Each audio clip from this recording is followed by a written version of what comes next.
Yo, what is up, guys? It's Pedro here. I got my guy Juan for another Washington Commanders Talk live stream. And today, kind of a light day, but we're going to be talking about, Terry and them working out in LA, stuff like that. We'll also do a little bit of a training camp preview. And then at the end, we got a, surprise for you guys, kind of a game at the end that we'll do. So make sure you guys stay tuned for that. What's up, Sean White? And how you doing, Juan? I'm doing good, man. I appreciate you for having me on as always. And yeah, we're getting closer and closer to training camp. I mean, it's still not much to talk about at this current moment, but we're a little under 3 weeks away. So definitely looking forward to that. And I'm glad to be on, man, as always. Appreciate you for having me. Yep, make sure you guys sub up to Juan. First link in the description. On the road to 5K, help them get there, and then also hit that sub button for me too. Trying to get to 8K. I'm like 100 away. So yeah, what's up, King Sean? Also, hey, subscribe to King Sean's got a good channel as well. What's up, DeAndre? So we'll first talk about them working out in LA. I talked about in my video today. But like, I'm happy that they're out there in LA all working together. Carson Wentz and Terry getting a little bit of connection. Jahan and Terry getting a little bit of connection. So your thoughts on that? Yeah, man, I was definitely excited to see them working out, really, because we've been itching and chomping at the bit to see these guys work out, man. Like, honestly, when we first drafted, Jahan Dotson, I'm a guy that like really looks into social media, and like Terry and Jahan weren't following each other and stuff like that. I'm like, dang, man, I kind of want to see them talk and like meet each other. But we know Terry was going through his contract negotiations, and Jahan was just getting into the building and stuff like that. So I was definitely excited to see them work out together, man. Because I mean, why wouldn't you want to see that? Like, these are the guys that's gonna be this duo for the future, man. And again, it's just exciting. I don't know who else is there. I know Antonio Gibson was there. I don't know if Curtis Samuel was there with them or not.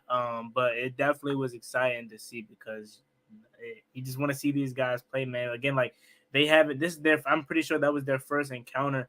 I don't know if it was their first like text message or whatever. I don't know if they've been doing that, but I'm so like meeting each other. This was their first time because Terry wasn't at minicamp, he wasn't at OTA, so it definitely was an exciting moment, and I had a huge smile on my face when I saw that. That's why I reposted it on my Instagram story, man, because it's fun, and I'm excited to finally see those guys meet and work out together. Yeah, I don't know for sure. Cam Sims might be there. I'm not sure. I think I saw something on his Instagram of him being in LA. And yeah, I was gonna make a joke. I saw this in the comment, and I made a joke in my video about it. Curtis Samuel's, the one taking the video from the side Yeah. from the side field. But we'll see. I mean, I don't think like Curtis not being there has anything to do with his injury. Who knows? But that would be concerning if that is the case. So let's see. Let's say hi to some people in the chat. Jay, what's up? What's up, Love List? What's up, Door Gunner, my guy? King Sean and Roger, OG in the chat. Yeah, I'm hoping, if Samuel stays healthy, I'm confident he's gonna play well for us this year. That's just a big if. Like, he's got to stay healthy. So yeah, how are you feeling about Curtis Samuel this year if he can stay healthy? Yeah, so again, man, a lot of people is already done with Curtis Samuel, which is crazy because I mean he had an injury riddled season. Like, it happens. Like, it's not his fault. Before we got him, he wasn't an injury prone kind of guy. This guy was a 1,000 yard receiver when it comes to combining rushing and receiving. So it definitely happens. It's a part of the game. I'm excited to get Curtis Samuel back out there because he is going to be a huge part of this offense. And we need him. We need him to be successful. This guy is the person that's going to do it all for us, receiving and rushing. He is the real. Well, I'm not gonna say the real Samuel. I'm just gonna say he's Debo Samuel before Debo Samuel. Okay, like he's been doing it since 2017. He hasn't had a season like Debo Samuel, I don't think, but he definitely was. It was Debo Samuel before Debo Samuel. Now, obviously, Debo Samuel is more stronger and built more. It has the better physique, but I'll say it. He's the real. He's the OG Samuel. I guess you would put it that way. Yeah, and the good like Curtis Samuel, why I really like this signing. It looked like when we signed him, he was on an upward trend. Like every year, he was getting better. Every single year, he was slowly getting better and better. Not only his receiving yards, his rushing yards as well. So that's why I really, really like the signing. and it's unfortunate that he got hurt. But I mean, this trio with Curtis Samuel, Jahan Dotson, and Terry, I'm excited for that for sure. And I might have to get. It might be too early, but I might have to get a Jahan Dotson jersey whenever those white or black ones come out, because it's crazy. They had like 2 years, right? They had 2 years to get these jerseys out, and the white and black ones that they're still not out. Yeah, I'm for sure gonna get a jersey when it comes out. I'm not gonna get the red one because like I want the white ones. Like when they first released the uniforms, I said the white ones were the best ones. They still are to me, but a lot of people didn't like it just because they thought it wasn't Washington colors. But the white jerseys by far, in my opinion at least, is the best jerseys. And I'm gonna probably get a Cam Curl jersey when it come out. And maybe a Jared Patterson jersey. My boy deserves to make the roster, man. I'm gonna be the front runner out there for him, bro. But yeah, white jerseys for sure. Yeah, I mean, I don't know. When the white jerseys came out, I was kind of iffy about them because I thought they looked really clean, right? But I just didn't feel like they were Washington. But Yeah, I like them, and my next jersey is definitely going to be a white one because I got pretty much all burgundy. I don't have that many white jerseys, so it'll probably be a Jahan Dotson jersey. We'll see, and then maybe I'll get like because the Washington football team jerseys keep going down and down in price. So I'm like they're I think that like $80 right now. So if they dip down again, I'll probably get like a Jonathan Allen jersey or something right there. So we'll see. But yeah, I'm waiting for those ones to go on sale, the black and white ones. Roger Smith says, "What do you think about Keyshawn Johnson?" Said on ESPN, he said they're gonna run first and let Carson manage and go deep, play action. He said no need to pass 40 times a game. I mean, I agree with that. I mean, yeah, Carson Wentz is more of a pass first guy. You know, he passes usually the teams that he's on pass more than run.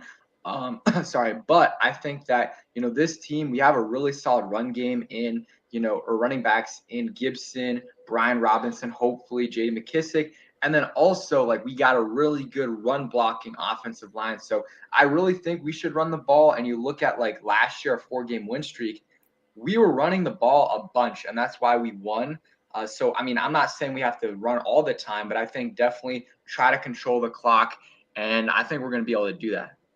yeah. What do I think about that? Me personally, I really don't. I'm not gonna say I don't agree with that, but all right, young Carson Wentz was more of a gunslinger, right? A more of a get it through the air, fight to every inch, don't give up on the play, and that kind of gave him that mantra of he turns the ball over a lot because he's a gunslinger. That's what they do.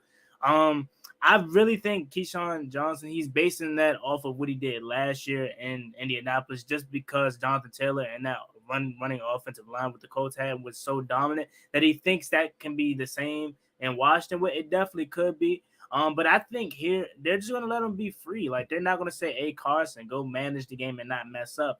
No, they're gonna let him be free. They're gonna pass the ball a lot more, and I think this year we're gonna actually be able to show Scott Turner's offense, because we know Scott Turner runs the Air Coryell offense. That's a passing kind of offense, and he wants to go down the field, bombs and stuff like that. And we weren't able to show that because lack of arm strength with Taylor Heineke.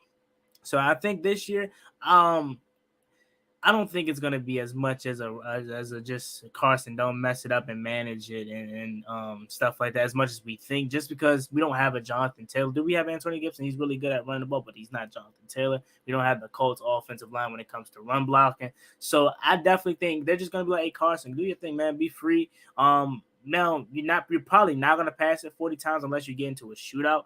But then again, with how good this offense is and how much firepower we think we have, and we can average 30 plus points a game, I wouldn't be surprised if he's throwing the ball 40 times a game. Not because we're losing or anything, but that's just how Scott Turner wants to run his offense. I don't know. That's just what I think. But I don't think we're gonna be as run heavy and Carson Wentz just manage the game and don't mess it up as we think. Yeah, I mean, it's going to definitely be interesting to see how Scott Turner runs. Saying this is a big year for Scott Turner. Like, even though he got extended, like, he really hasn't done a ton the first 2 years, and it's not really his fault because he's had, not much to work with. I've been a Scott Turner defender, but we need to see what he can do this year. Like, there's not many excuses for him unless Carson Wentz really just gets hurt or, I mean, that's really the only excuse is if Carson Wentz goes down with an injury. But even then, like the playmakers on offense, you should be able to be really solid this year. So big year for Scott Turner for sure. And yeah, so the next thing I want to talk about is kind of, and I made a video about this as well, so you guys can check that out. But is the disrespect Carson Wentz gets. Like no, he's not a top 5 guy or even a top 10 guy, but like he's not the 28th, 29th, 30th ranked quarterback like I've seen him on some of these lists. It's just so disrespectful. Like I think a good range for him is anywhere from like 16 to like 20.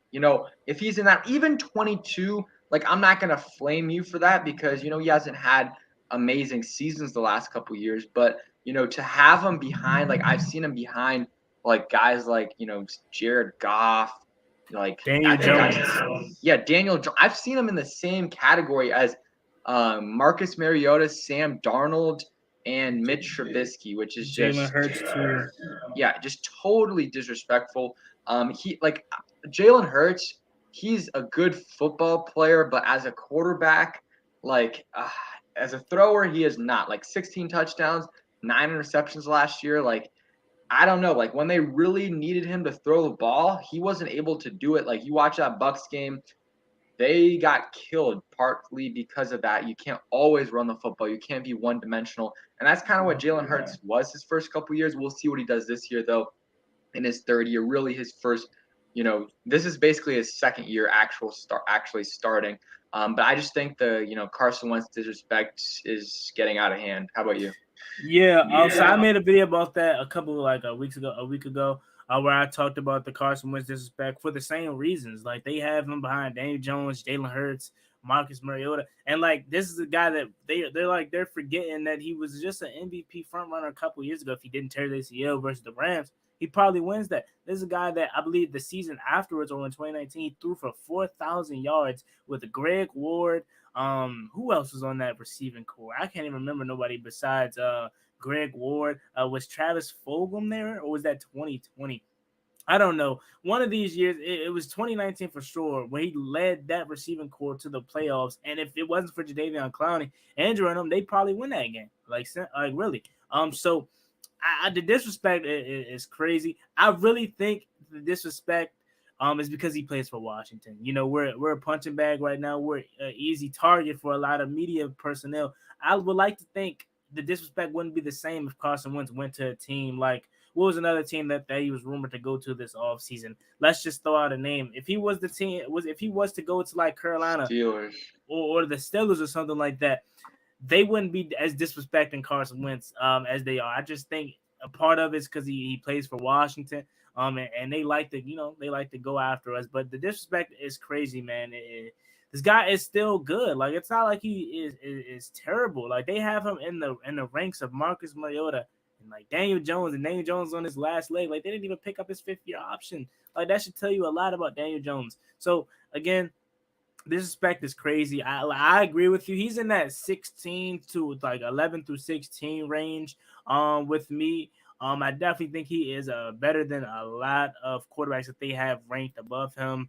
Actually, while we're talking about it, you can take over, Pedro, but I'm just gonna pull up the list just to see like the quarterbacks that they have rated above him. I believe they got like Mac Jones rated above him too. Like, and Mac Jones is solid, but he only been in the league for 1 year, so I definitely agree with you, man. Like the disrespect is ridiculous for Carson Wentz, and I really think this year he's going to get back to showing them like why he's a top quarterback in the league. And it's not even like last year where he was terrible. He went 27-7 last year. Like I would see if he had a down year. And then they were talking about him how the way they're talking about him, but he went 27-7 this year. Like 27-7. I don't know. I definitely get he didn't lead the team to the playoffs. They lost to the Jaguars. They had a bad couple games down the stretch, which led to them not making the playoffs. Totally agree with you, and I understand that, but it's a team. It's not just on Carson Wentz. So I agree. I think the disrespect for Carson Wentz is out of hand, and I definitely think he's way better than what a lot of people are forgetting. And I think a part of that disrespect is just because he plays for Washington. For sure. Let's see what's up, XX Tyler. And yeah, I mean, I've seen like Justin Fields, Trevor Lawrence, Davis Mills ranked over him, and that's just ridiculous. Like right now, or even this season, there's no way those guys are going to be better than Wentz. Even like, 2019 was a good year for Wentz. Even 2018, like I think he had 21 touchdowns, 7 interceptions in 12 games, and he had like a 67% completion percentage. Like that was an insane year before he got hurt. I think he had like a back injury. So yeah, I think it's just crazy. And he hasn't been like an elite quarterback in a while, but like since 2019 or 2018, depending on what you think. But I think he is. Oh, sorry, I don't know what happened there, but um, he is better than most people think, especially the national media. And of course, when he comes to Washington, people always, like Juan said, people always kind of dog Washington, and it's annoying. Like even overall, like the disrespect the Commanders or Washington or Redskins, whatever, always get. It's just we're used to it. Like we're used to it, and sometimes it is warranted. Like sometimes it is warranted. But like I see people like predicting us like 5, 6, 7 wins, and I'm like, do you realize we had Taylor Heineke as a QB last year? No disrespect to Heineke, but Wentz is a lot better. And we won 7 games with Heineke with the hardest schedule in the league and a ton of injuries down the stretch. And now we got an upgrade at QB and some other upgrades, and you're trying to tell me that we're going to win less games with the easiest schedule in the league? Doesn't make sense to me. Yeah. Again, like you said, like Taylor Heineke led us to a 7-10 record. I definitely would like to think it would have been better than that. Let me know if I'm wrong here. If he never got hurt, I'm not going to say we would have won that game, but I definitely would want to see what Taylor Heineke would have looked like. Actually, I am going to say we would have won that game. That game where we had Garrett Gilbert in the game and we were hanging around with the Eagles. If we had Taylor Heineke, I'm pretty sure we win that game.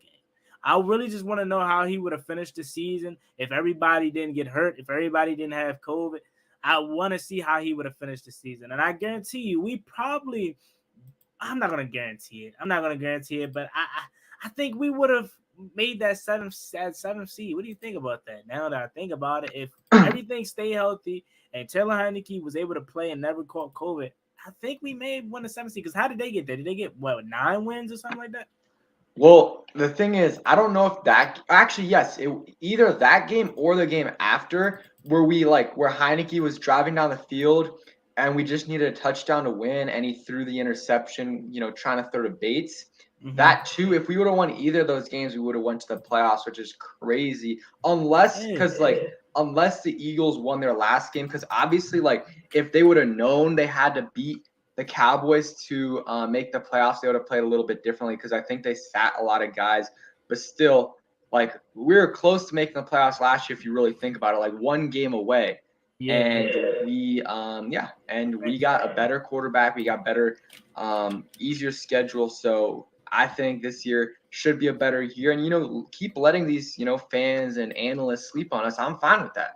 I'd rather have that than us get better than expectations versus last year we actually had some high expectations. Like some media members were like, oh, they're the favorites to win the divisions, dark horse Super Bowl contender. Like there was some guys out there like that, and we disappointed last year. So I rather go into like this season where they're sleeping on us than where we're having too high expectations. Yeah, they were kind of. I get what you mean. They were kind of hyping us up, like the team was starting to especially feel the defense. Mm-hmm. The D line was definitely feeling themselves. They were asking Chase Young and Montez Sweat, what do you feel about breaking the sack record for duos and stuff like that? So they definitely were feeling themselves. And I definitely like the mantra of flying under the radar better than getting hyped up. We're not there yet. Like if we go out there this year and we have a really good season, let's say 11, 12 wins or even 10, and we make the playoffs, and then we win a game or something like that. And then the following season, then they start hyping us up. Then I'm gonna be like, okay, cool, I feel you. But hyping us up when we ain't do nothing, then that's when you get fans feeling some type of way when we get let down because they hype us our head up and then they let us down. That's what they've been doing all of our lifetime as a fan, right? So I definitely like when we fly under the radar, everybody disrespecting us. Adam Rank saying we only gonna win 3 games. That just proves to us that you don't know football. But then again, Adam Rank, he just does it to be funny. Like, come on now, it's clear. But That's another discussion for another time. Yeah, Adam Rank's a clown. Like I don't know how he even has a job. Like all of his takes Oh, are he just does it for he does one it for thing about clicks, but sports. For sports, bro, like yes, it's real. Stats are real, but it's entertainment too. They bring them on because they know they're good. We're going to do exactly what we're doing. We're going to call them out and we're going to talk about it. We're going to bring more views and ratings to their they know what they're doing, man. He's doing it on purpose. But if he genuinely is not doing it on purpose and that's how he really feels, it's no way he knows football. It's no way he has a job, bro. But I don't think so. I think he's just doing it just because to be funny, man. yeah, it's crazy. It's crazy. So let's see. Yeah, and DeAndre Taylor's right. Heineke kneeled before the goal line, man. I was so mad when that happened. That was just ridiculous, man. And it was stupid. Like I get the rule, but at the same time, like Heineke was gonna score, but it is what it is. I still think we probably would have lost the game. But yeah, someone says, do you No. think Carson makes the same reads like Jameis Winston? I mean, I think Carson's definitely a better pass than Jameis, but I do think Jameis is slept on. I think Jameis Winston is slept on. I think he's going to surprise some people. And last year with the Saints, he was solid before he tore his ACL. I was kind of wanted us to sign him instead of trade for QBs. I would not have been upset with that for sure. But, I'm okay with what we did with Wentz. Still think we gave up a little bit too much for Wentz. I think we could have gotten him for a little bit less, but it is what it is. Yeah. Me personally, no. At first, I was like, yeah, maybe we gave up a little bit too much. But look at it like this, right? What did we give up? A second or a third and a third round pick that could be a second. So possibly like 2 seconds or something like that. You look at it like this, guys, right? Carson Wentz, he goes out and he balls, and he's the franchise quarterback now. He leads us to the playoffs, right? You look at it like we just gave up a second round pick for that. Who cares? Like we kind of we got our franchise quarterback for a second round pick. I don't care. Like that's one thing we look at it now just because we haven't seen him play or we haven't seen results. But I guarantee you, we in December, January, and we at the top of the NFC East, so we're looking like we want to make the playoffs. Nobody gonna be thinking about them picks that we gave up. And on the flip side, if we lose and he flames out and he's not any good, we're going to be right back in this discussion of getting a quarterback next year, or we're going to see what Sam Howell has. So I'm looking at it with the glass half full and say we're going to be in December fighting for a playoff spot or possibly locking up the NFC East. Who knows? And we're not even going to be thinking about them second round picks that we gave up. You know what I'm saying? So it is what it is. Yeah, I'm hoping that's the situation because, like you said, if that's the case and we make the playoffs, I'm not really thinking about the second round pick. But if we don't make the playoffs, then that's another story. Like this year, it's playoff or bust for the Commanders. Like if the worst case, we talked about this last week. Worst case scenario is this team winning 7, 8 games. If they are and not making the playoffs, even if they make the playoffs, not great. But if they win 7, 8 games and don't make the playoffs, they're in the worst possible situation where they're picking like 14th, 15th, no chance of getting their franchise QB, but also not in the playoffs. So I'm really, really hoping that isn't the case for sure. But, that's where we've been the last 4 or 5 years. So, one thing I wanted to talk about that was kind of news from today. You saw the team like announced a 90-year anniversary and stuff. Yeah, I saw that. A lot of people were saying breakout year for Montez Sweat confirmed. I saw it. It's cool. This organization is very, very old, by the way. Yeah. And let me look at it again. I like the idea. I don't know if I was really feeling the design. Did you see the player rankings though? The player rankings for what? Or the list they had a list of when in 2012 when it was 80 years in 2002 I believe they made a 70th or 70 best players of all time, and then 2012 they added 10, and then this year they're going to add 10 more to it. And before we get into that, make sure we got like 80 people in here. Make sure you guys hit that like button, subscribe if you guys are new. We are what's it called? We're like 100 subscribers away from 8,000 subscribers, so please help me get there. Also, sub up to Juan, first link in the description. Also put the link in the chat. Great Commanders YouTuber, you guys already know what it is. And go ahead like the stream as well. But so Sir. they're adding 10 players this year, right? They're adding 10 players to the list. And they kind of said, and the code talk, I'm going to answer that in a second.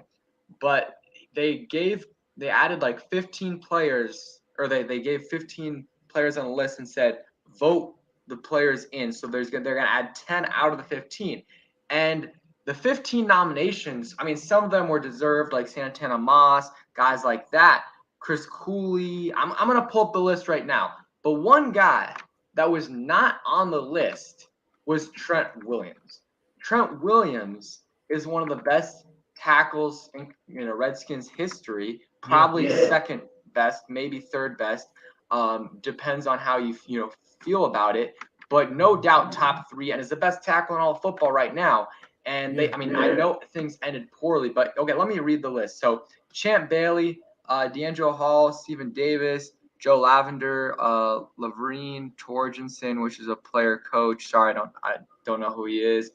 Kirk Cousins. There's no way you have Kirk Cousins on a list over Trent Williams, Silverback.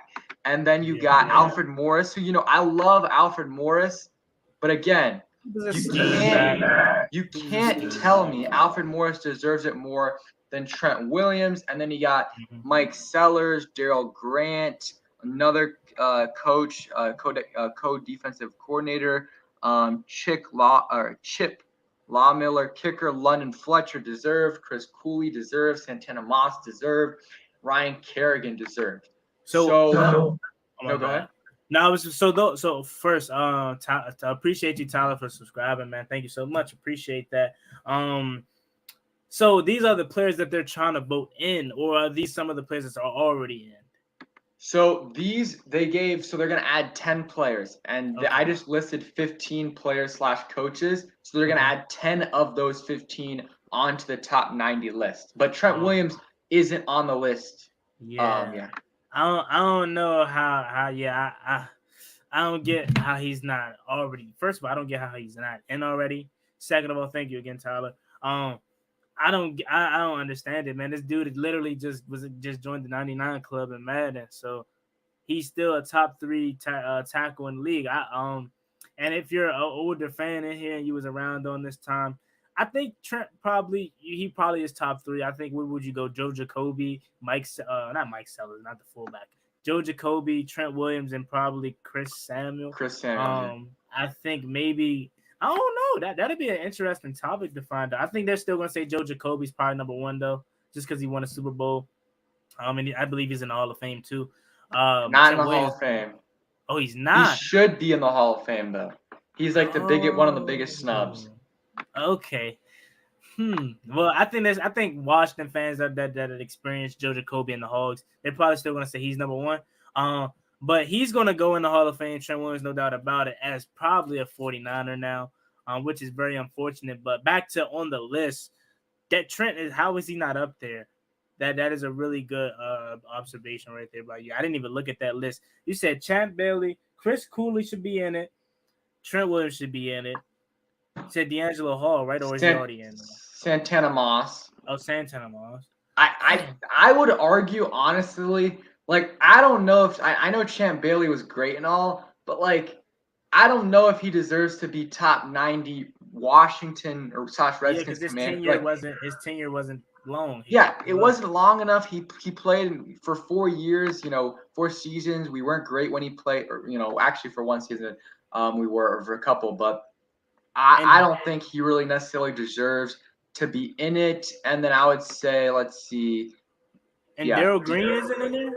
No, he already is. Like, There's already, besides these guys, 80 players already in. These are just 10 more that they could get in. I think Kerrigan deserves to get in. Definitely. Almost all these, 10 out of 15 are going to go in. So we'll see. RG3 is, I think some people think he should be in. I don't know. I don't think so. Only because it was so short-lived. Yeah, man. It's 1 year, and it was a magical year. We can't go past that. But it was literally 1 year because he didn't have a good season after that. It was 1 year. It was short-lived, man. But honestly, though, if you're gonna put Alfred Morris on there, like I could see like Oh, Kurt, for sure. Yeah. or If if I could see RG3 over Alfred, because I think RG3's impact was way larger than Alfred. And I loved Alfred Morris, man. He was a great guy, man, a really good running back. Alfred Morris was a scheme back, and I really loved Alfred Morris just like you, man. But after seeing what he did post Washington, that really showed me that Kyle Shanahan made him. Like, and credit to Kyle Shanahan for he makes a lot of backs. Like the 49ers now get anybody in their lead back. But you're right. If they're going to put Alfred Morris in the top 90 Washington players of all time, right? I guess then you gotta put RG3. But if we're trying to look for tenure, the longest Washington member, then you wouldn't put him in. But then again, that just shows you how bad this franchise has been. We haven't had too many long tenure Washington players here. So then again, that brings up the argument: do you put in RG3 now? Because it's like we haven't had players that made a long impact on us, like besides like a Darryl Green, like a Ryan Kerrigan as of recent. So now that makes a good interesting point. Do we put in RG3 then? Because yeah, it was only 1 year, but look at the impact he made on us for that 1 year. That's a good question. Pierre Garcon is a good one. Is he already in there, or No, he's not, because is he on that list? no, he's not on the list. What? Yeah. Wow. Let's see real quick. What's up, Super Chef 50? Appreciate you coming through. What's up, Derek? Appreciate you coming through as well. So and also like, I mean, if you're gonna put like Champ, honestly, like I don't think he, like 4 years. Like if you're gonna put Champ Bailey up there, you might as well put Terry McLaurin up there. I think Pierre also. How long was he with Washington? 5 years. Yeah. What about Brandon Scherf? Yeah, I was gonna say that. I was gonna say Brandon Sheriff too. I think Brandon, like as much as we kind of sometimes hate on Sheriff, like I think not really hate on Sheriff because we all know he's a good player, but I think Sheriff deserves to be on it. Like a 5-time Pro Bowler, a one-time All Pro, which we haven't had since 1990 something before that. He deserves it over a lot of those guys as well. So I think there are definitely some snubs. Like I think Kerrigan for sure, like he's on the list. I think he deserves it. Morgan Moses. DMV, we're talking about Washington's 90th anniversary this year, and they came out with a list of 10 players they're going to add to the 90 greatest, Washington players of all time. So, and Trent Williams isn't on the list, and there's a bunch of other guys aren't on the list. But yeah, I mean, I think you could argue Brandon Sheriff over a lot of these other guys. Like there's some guys I really can't comment on, but like the older guys, like Chip Lawmiller, Joe Lavender, and some of these other guys. What about well, someone said Brian Rackpo. What about No, he's not on the list. What did I just say? It just slipped my mind. Oh, Morgan Moses. Like, and what I mean by that is I'm trying to look for guys that were here long enough to make an impact. Like Morgan Moses was made of steel, bro. Like he never missed a game, even when he was hurt. I don't know about Moses though, just because like Moses, we've been like his whole tenure we were pretty trash. Most of it, he never made like a Pro Bowl or anything. Like 90 greatest of all time is like really like that's like a really steep list. Well, so it's, go ahead. No, I was just gonna say no, he didn't make an immediate impact. But if we're talking like you trying to put guys like Alfred Morris and RG3 on it, then you got to consider these guys like Brandon Sheriff, Morgan Moses, and stuff like that. But no, that's what I was just saying. I don't think he probably, if we sit down and really think about it, no, I don't think Morgan Moses was the 90th best Washington player of all time. But I'm only saying if you're going to consider RG3 and Alfred Morris and all these guys that made an impact on us, but not really long term, then you gotta think about Morgan Moses and stuff like that. So DMV Base says Chip was really good. So I think maybe he's an older fan. So I'll ask him, Joe Jacoby or Trent Williams, like in terms of order, like ranking order. So and Samuels as well. What would you? So you're three, okay? So the top three linemen in Washington history is obviously we know it's Samuel. We know it's Joe Jacoby and Trent Williams. How are you ranking that from worst, the best of all time, the best in Washington to, I guess, not worst, but three? So he says Joe Jacoby's number one of all time. Okay. I think you gotta have like even if like Trent Williams probably, I don't know, like again, I didn't watch, but like Trent Williams was probably like maybe a little bit of a better player overall, but like you can't ignore that Joe Jacoby was an elite tackle going up against like elite talent in Lawrence Taylor, other guys like that. But not only that, he was here during the glory days. He won 3 Super Bowls. So like that's the main difference between Trent and Joe Jacoby is that one won a ton and the other really wasn't able to win. It's not necessarily his fault, but still, like that's like and Joe Jacoby was part of the Hogs as well. So definitely, definitely. I can see why Jacoby is number one, and then I think I would probably put Trent as number 2, and then Chris Samuels. But some people definitely gonna have different opinions out there. Someone was saying Sean Taylor. I don't think like Sean Taylor, obviously great player, but like he wasn't around for that long, and he was just hitting that stride of being an elite player. Like his last couple years before he like if he wouldn't have gotten murdered, I think he would have been, of course, been on this list. But I think he probably would have been the greatest safety of all time. Maybe. Yeah, they say probably been a Hall of Famer, but they say it's Ed Reed of the greatest safety of all time. But back then, the people were saying Sean Taylor. But no, I agree. But Pedro, honestly, that just shows you how terrible this franchise has been. Like, we don't have. It's so hard coming up with 90 best players, and like we don't even. And some of these guys, they only been here 2 years. Like, and you look at other franchises like the Steelers. I guarantee if they had like 90 best players in their franchise, you'll see that those guys been there multiple years, made impacts, won Super Bowl rings. The team is just bad, man. And he says Sammy Ball and Darryl Green's our top 3 best players ever. I would throw in Riggins. Yeah, I believe all those players are already on there, though, right? Yeah, they're all on there. I mean, all the obvious guys from before 2010 are in there. Peace out, XX Tyler. Appreciate you coming through. So, real quick, we're gonna move on from the list. Let's talk about training camp for a little bit, and then we're gonna discuss.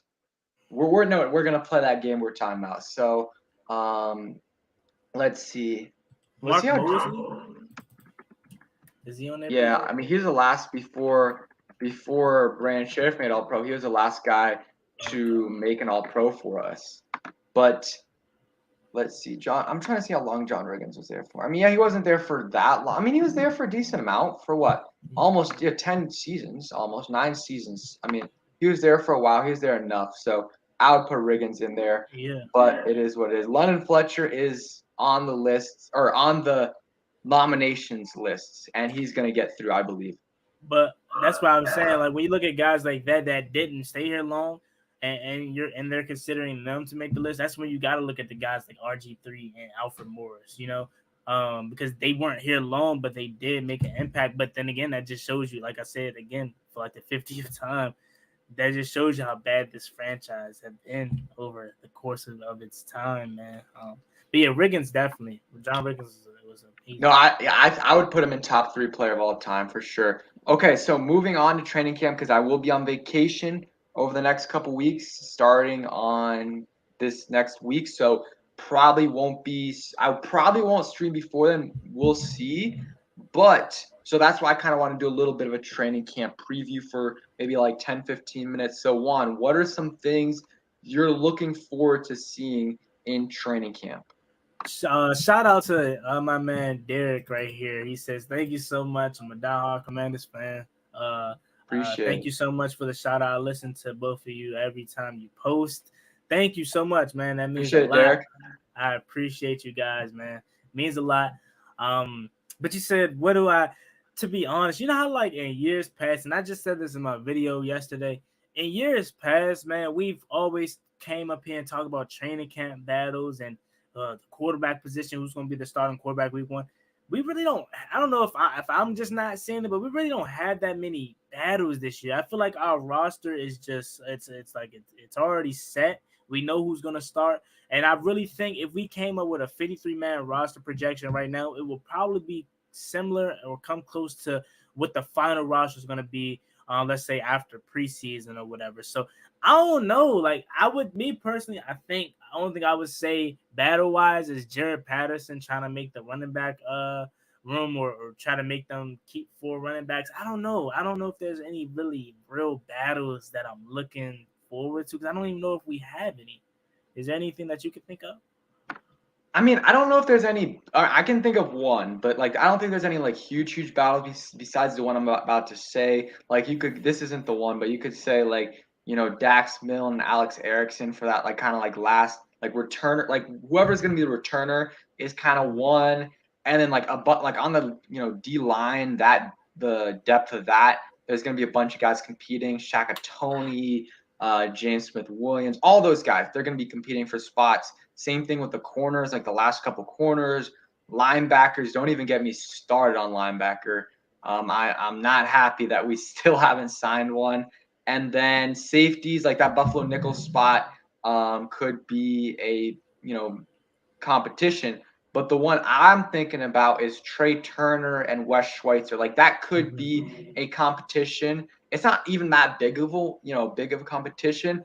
But like I think Trey Turner is going to be the guy. But could see Wes Schweitzer, go in there and be the starter. I just think, I don't know about you, I think Wes Schweitzer, even they're kind of like similar players, like level players. I think Wes Schweitzer is more valuable as a backup than Trey Turner is, because let's say you start Trey Turner at right guard and Andrew Norwell at left guard. Well, let's say Trey Turner gets hurt, Wes Schweitzer can fill in for right guard. If Andrew Norwell gets hurt, then you can switch him in for him as well. But let's say Wes Schweitzer starts out at right guard and you got Andrew Norwell at left guard. Well, then if Andrew Norwell gets hurt, and I mean, it's going to be a lot more switching around that you have to do. If Wes Schweitzer's already at right guard, then you have to switch Wes Schweitzer to left guard and then put Trey Turner at right guard. And that's switching 2 different players instead of just one with Wes Schweitzer as a backup. So that's why I would do it. That's why I like, him as a backup better. What do you think about that? And then we'll answer Tyler's question real quick. Yeah, I definitely agree with you. And also, he can play center too. And another position that, like, not position, but what we're kind of forgetting is that Chase really broke his leg, and we don't even know if he's gonna be ready for week 1. So we may have to send out Tyler Larson, who I really like, man. He's a really good backup. But Wait, real quick, is Larson even going to be ready? Because he tore his Achilles. He ruptured his Achilles. So he might not even be ready. That's the thing. I think Chase will be ready. I think Chase is going to be fine because he broke the leg, but it was kind of earlier. It's like week 7, week 8. So I think he's going to be fine. Like I think they're saying he's going to be ready for training camp. But like Larson could be out for the start of the season. Yeah, I knew Tyler Larson injured himself. I believe it was the Seahawks game he got hurt. But I just didn't know exactly what he hurt. I didn't know he ruptured his Achilles. I forgot about that. But yeah, I definitely agree. I would love for not Trey, but goddamn, what's his name? Schweitzer to start, Wes Schweitzer to start. But again, like you said, he's more valuable, and I definitely agree. So I think they're gonna go with Trey Turner. I think Trey Turner's probably gonna be able to find that spark again because he's going back with his old offensive line coach and Andrew Norwell, his Panthers teammate. So I definitely think that's going to be better for him. I think it should be Wes Schweitzer. I think he definitely deserved that. He showed that he could be the starter. But since he's so valuable to the line, he could play multiple positions. He may not get the start there. And they said might kick Cosme the right guard. No, Cosme is the future right tackle, man. He showed that he can really hold his own. It was unfortunate that he got hurt. But I think we're gonna be fine with Andrew Norwell. I don't think it's gonna be, and no disrespect to Brandon Sheriff. I love Brandon Sheriff, man, and he's an all pro. But I don't think it's gonna be that big of a drop off that a lot of people think it's gonna be with Brandon Sheriff and Andrew Norwell. Yeah, and then XX Tyler said, what players do you think we might cut this off season? I think that's what we're asking. I mean, there's going to be a lot of players. Obviously, I mean, the 53, they got 90 on the roster right now. So that's a lot of players that they're going to cut. But, like, if surprise cuts, like, I could see, like, maybe, like, Sadiq Charles. Like, he's kind of my one surprise cut. because reports are he hasn't been playing well in minicamp and OTAs. Like Efe Obada's been killing him. So, I mean, that's kind of why I have him as a surprise cut. But then at the same time, he's one of the only guys that has tackle slash guard versatility. So, and they only have 3 tackles really that are, 53-man guys like Cosme, Leno, and Lucas. Like no one else on that roster, I think, could play tackle for them. So that's why I think Sadiq probably will make it. Boski, I know you're talking about, but Khan was more talking about, or at least that's what I was remembering. He was kind of talking about maybe if they drafted one of the tackles like Ike Ekwonu or Evan Neal, then they would switch Cosme into guard. But at this point, they're going to keep Cosme at right tackle. He's a beast, man. I really, really like Cosme. I think he has like Pro Bowl / All Pro potential. I think that's, I think he's that good. I'm excited to see what he can do. That's the guy I'm excited to see this off in training camp. Another guy, 2 guys I'm excited to see. De'Ami Brown I'm excited to see. And then Jamin Davis, I don't know if I'm excited or nervous, but in between those two, because I want for Jamin Davis, I'm in between nervous and excited because I'm excited to see what he can do, but also nervous. Like if he's not looking good, then I mean it's kind of looking rough for him. Yeah, I agree. But who I'm excited to see, man, Carson Wentz, bro. I mean, and I know that's the obvious, right? But that's who I'm really excited to see, Carson Wentz, and I want to see Jahan Dotson in action with Terry McLaurin. So I know those guys. I know A1. That's the obvious, man. Be different. There's really no surprise people besides Cole Turner. He was my favorite draft pick from this year's draft class. I want to see Cole Turner. But there's really no like sneaky players that I want to see. Jared Patterson obviously is my guy, and I want to see him, but he's not sneaky on my roster. You guys know I speak highly of him. But yeah, I definitely agree with what you said. Cosby's gonna be a beast, man. Pro Bowl potential, man. Remember, this is the guy that we drafted to be left tackle, or he was a left tackle coming out of Texas. So having him play right tackle is really, really good, replacing Morgan Moses. And it's gonna be exciting to see this year, and I'm excited for training camp. Ooh, I got one more. We'll answer this question first. He said, "Do you guys trust your cornerback room?" Kind of. I trust Kendall Fuller. William Jackson, I think he'll be better, but he has to be a lot better. And then Benjamin St. Juste, we'll see. But maybe they could sound like Joe Hayden or someone like that. We'll see about that.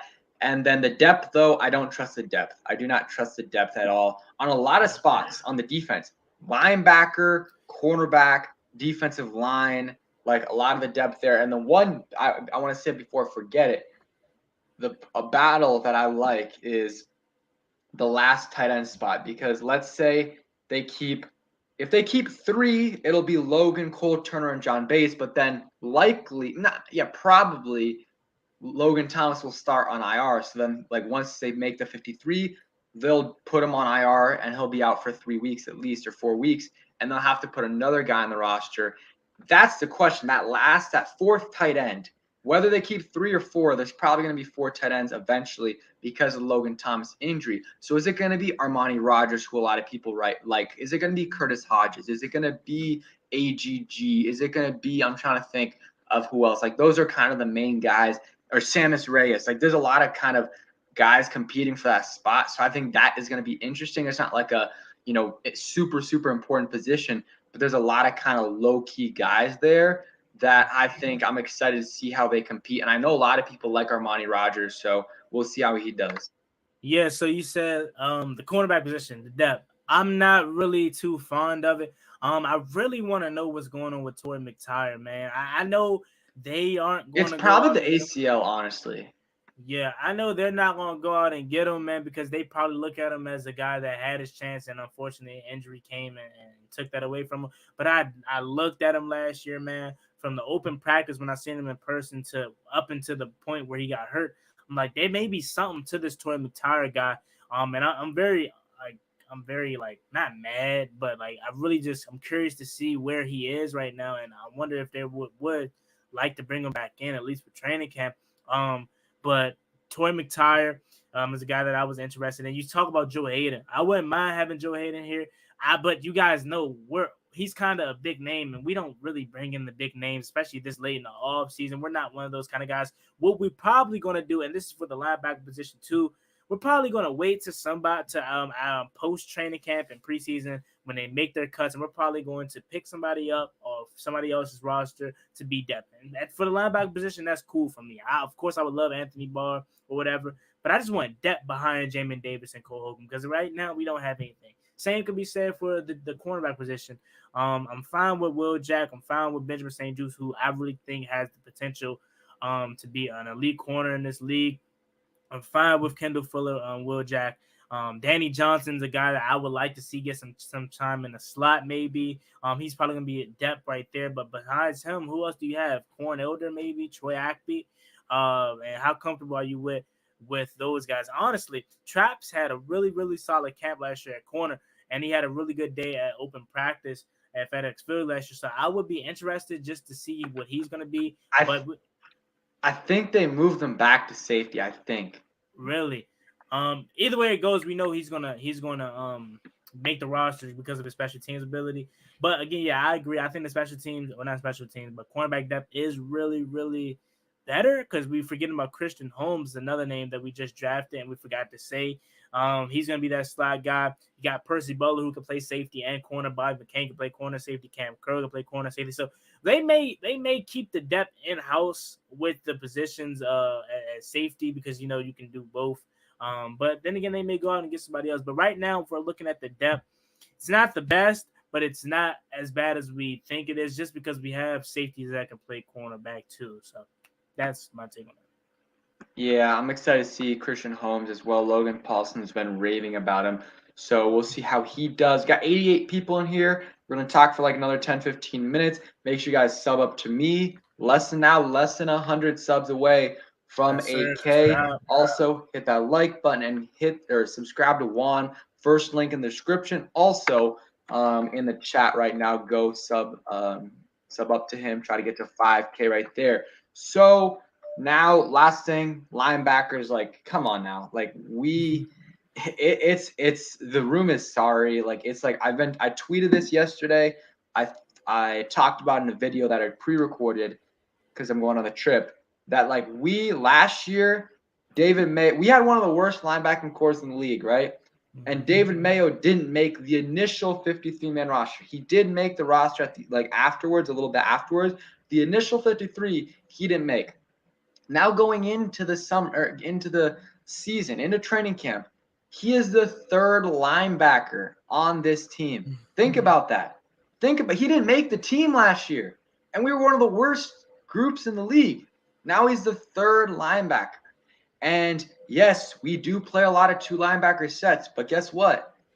If one of those guys, we're one injury away from David Mayo playing 100% of the snaps. No, we do not need that to happen. And also, even if guys are healthy, we're going to be playing three linebacker sets all the time. So not all the time, but a decent amount of the time. So even AJ Klein would be a great, great signing because he is significantly better than David Mayo. Alexander Johnson would be an amazing signing. Even Anthony Barr, he's a big name. They're not going to sign him. Dante Hightower, maybe.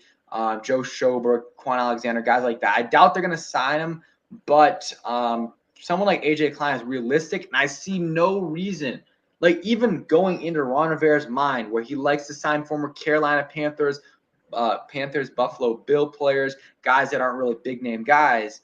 Why not sign AJ Klein? That's my kind of thing right there.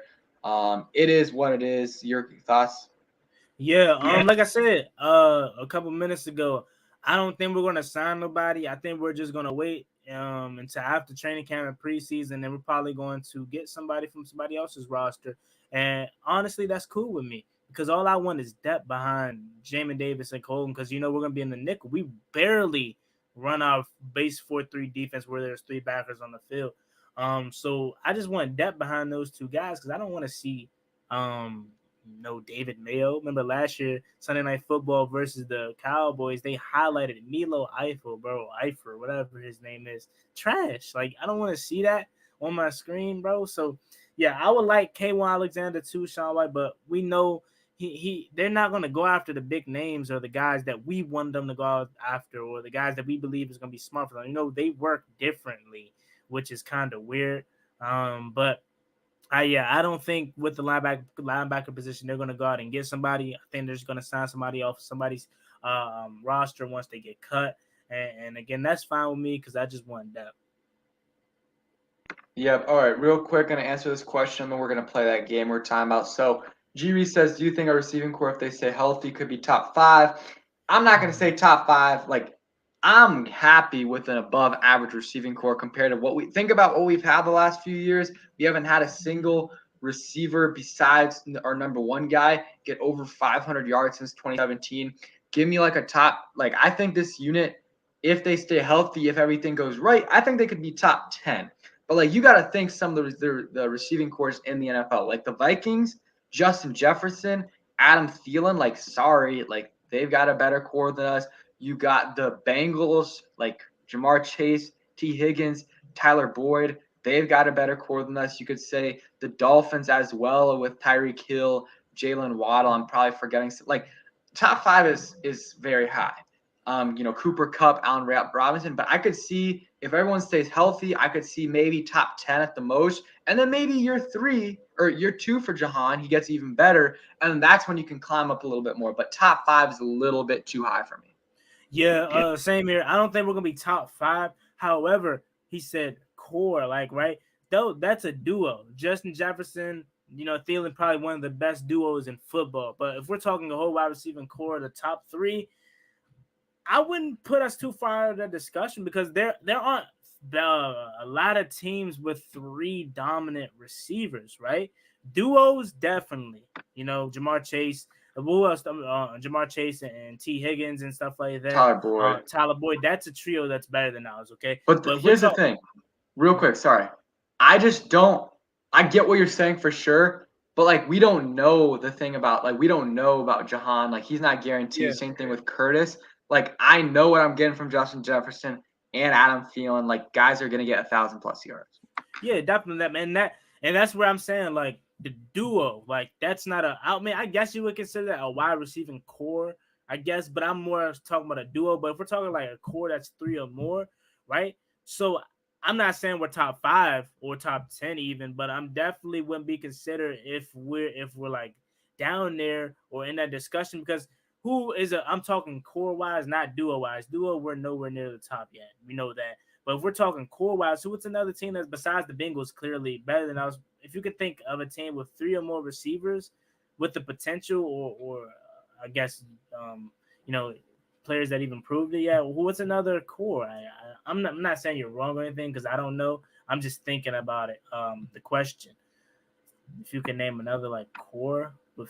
Yeah, I'm not sure.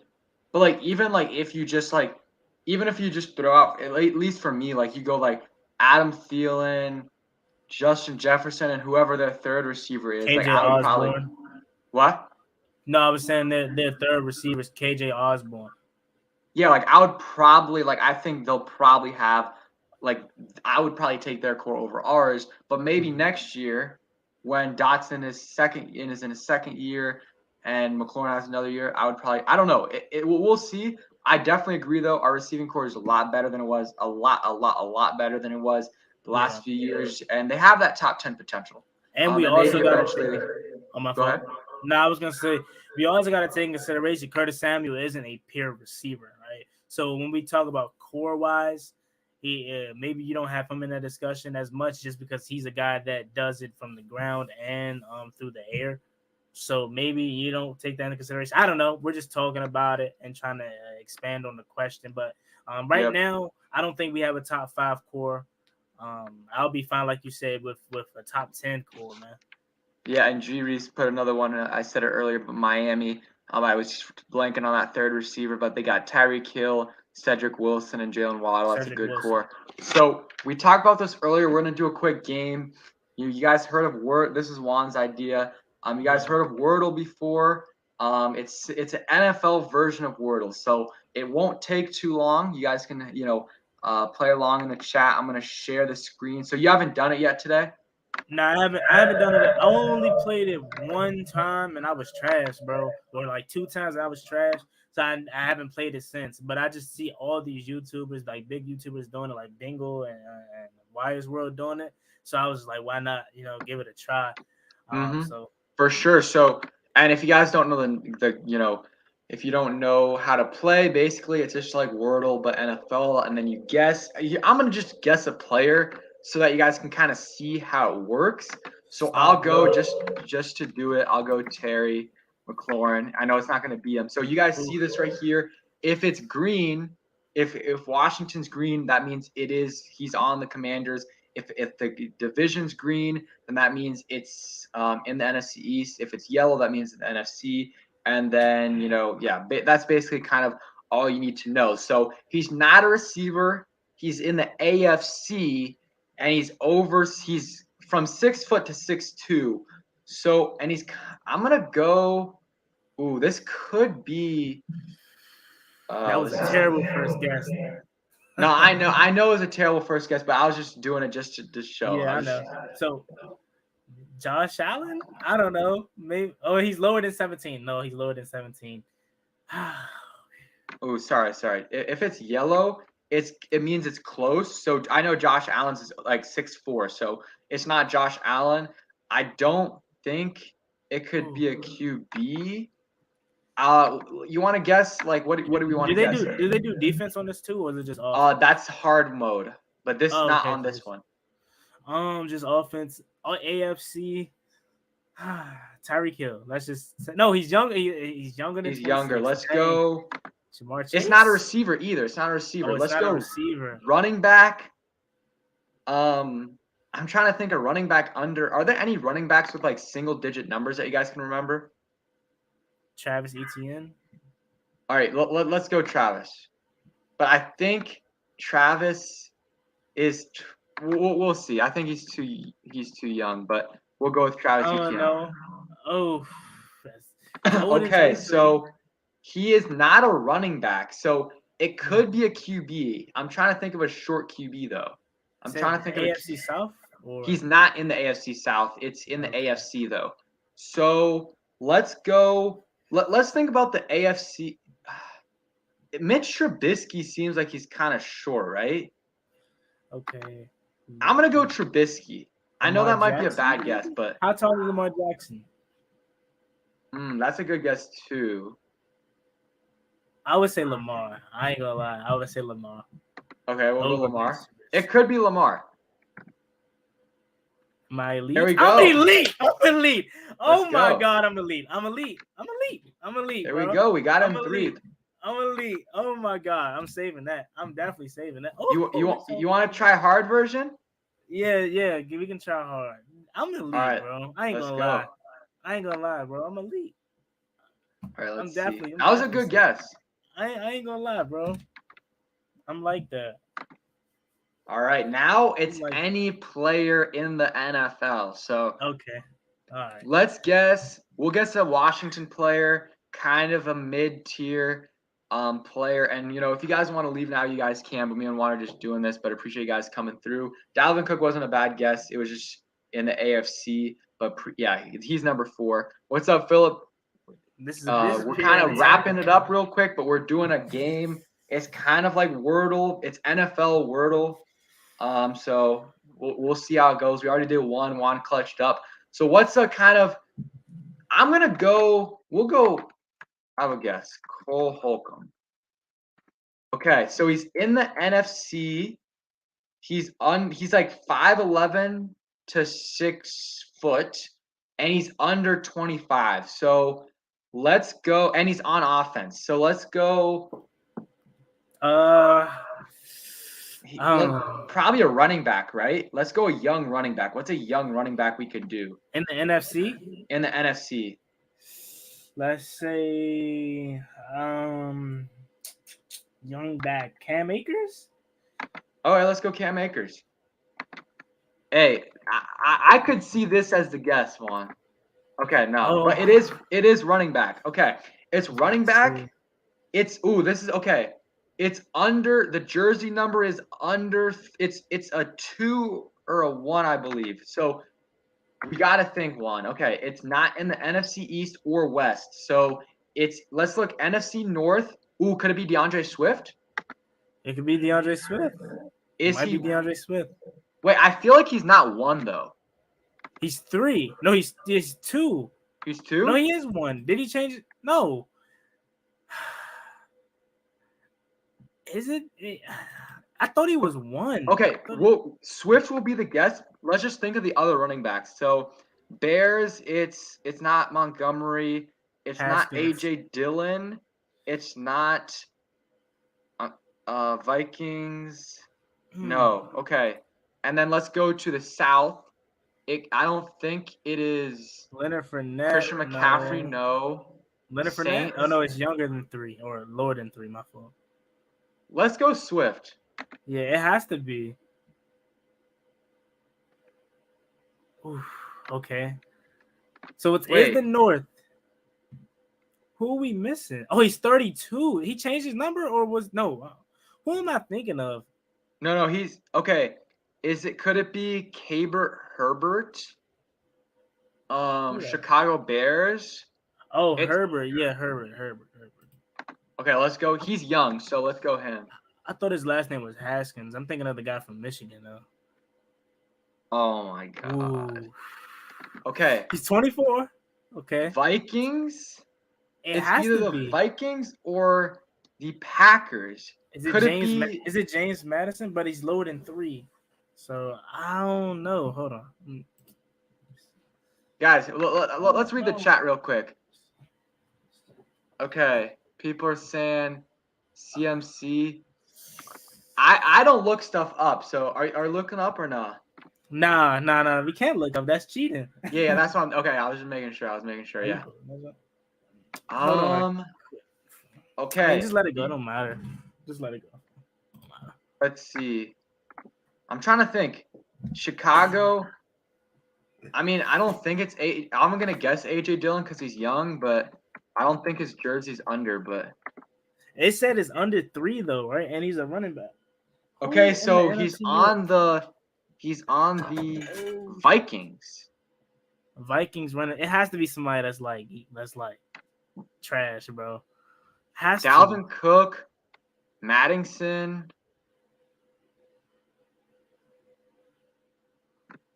It's not Madison, but I'm just gonna. What? Who was it? It was Alexander Madison. Oh, didn't I say his name like a minute I thought ago? for sure he was over 24. What was his number? No. I was saying I thought for sure he was over 24 years old. His jersey number's 2. 2. He changed it? I thought it was 25. Yeah, he changed it. He must have changed it. All right, but yeah, that was a good idea. We should keep doing that. That was fun. I'm elite, bro. I ain't gonna lie. That was a good guess. I'm feeling good, man. But yeah, I think we're gonna wrap that up. But every day, new Wordle, new Wordle, comes out. Easy version, hard version. I'll go ahead and put the link in there so you guys can try that. I think there's actually unlimited Wordle if we want to do that another time. But yeah, man, appreciate you coming on, Juan. And yeah, I'll be on vacation for starting next week for a couple weeks, so probably no streams, but we'll see. All right, man. I appreciate you having me on, man. Peace.